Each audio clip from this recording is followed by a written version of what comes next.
তিনটি কাজে বিলম্ব করো না। 1. নামাজের ওয়াক্ত হলে। 2. ছেলে মেয়ে বিয়ের উপযুক্ত হলে। 3. লাশের জানাজা হয়ে গেলে। তিনটি জিনিস একবার আসে। 1. পিতামাতা। 2. সৌন্দর্য। 3. যৌবন। তিনটি জিনিস মৃত্যুর পর উপকারে আসে। 1. সুসন্তান। 2. সদকা। 3. ইসলাম। তিনটি জিনিস সম্মান নষ্ট করে। 1. চুরি করা। 2. মিথ্যা কথা বলা। 3. চগলখুরি করা।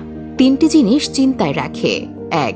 হিংসা। 2. অভাব এবং 3. সন্দেহ। তিনটি জিনিসকে সবসময় মনে রেখো। 1.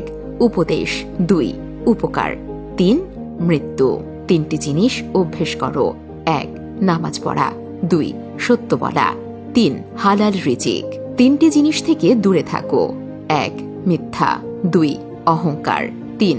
অভিশাপ। তিনটি জিনিসকে চিন্তা করে ব্যবহার করো। 1. কলম। 2. কসম। 3.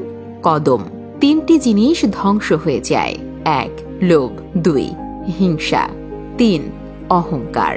আল্লাহ আমাদের সবাইকে এগুলোর উপর আমল করার তৌফিক দান করুন। আমিন।